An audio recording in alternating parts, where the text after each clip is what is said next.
Hey, it's Reza here, and you're watching Invest or Not to Invest. We're going to talk about three things: diabetes, your retina, and artificial intelligence. Let's dive right into it. So diabetes continues to be on the rise globally. Diabetes Canada's research in 2019 found that 1 in 3 Canadians has diabetes or pre-diabetes. And in the US, there were 34.2 million Americans, or more than 10% of the population, with diabetes, according to a 2018 report. And the forecasts and studies indicate an increase of this metabolic disease. So where and who are those heroes with capes? Not all heroes wear capes. Well, there are plenty of companies and physicians and scientists out there striving for better ways of beating this silent killer.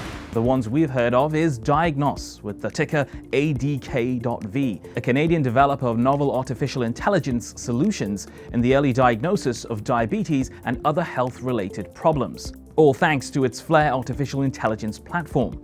This platform enhances the capability of such applications as CARA, or Computer Assistant Retina Analysis, and here's where the magic happens. DIAGNOS's AI-based CARA platform scans the back of your eye or retina for identifiable anomalies that signal the oncoming of diabetes. Fancy and impressive, but why should we care? Well, spotting these anomalies as soon as possible allows the physician to immediately begin treatment and quite likely avoid the signature blindness, heart disease, and stroke so often attributed to diabetes.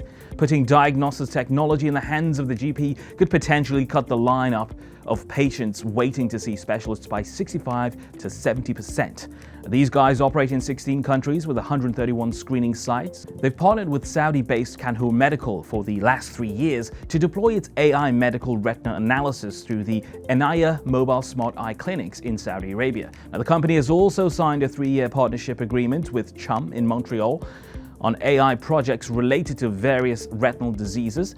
In terms of stocks, though, ADK has seen a 220% increase in the past 6 months, with September and October being the most promising results for investors. After those 2 months, it's given swing traders and day traders a lot of fun with its roller coaster ride, ranging from roughly 40 to 70 cents per share. Financially speaking, revenue since March of last year remains consistent, but they drastically reduced liabilities from about 6 million to 600,000. They've grabbed a lot of attention with their global expansion, and this is where they are. Where could they be in the future? Well, the global type 2 diabetes market is set to double to 58.7 billion USD by 2025. DIAGNOS's CARA is already in a good position, having been approved by a number of regulators, including Canada, the United States, Mexico, Europe, and Saudi Arabia. And quite recently, they've completed a proof of concept pilot study with over 3,000 patients for their CARA stroke predictor, which also uses images of the retina to detect signs of strokes. With that said, though, DIAGNOS is ready to proceed with clinical trials. Just things to look out for if you're considering these guys to be part of your portfolio. Well, guys and gals, millennials and madmen, that's it for today. Don't forget to subscribe and do push that like button. See you next time.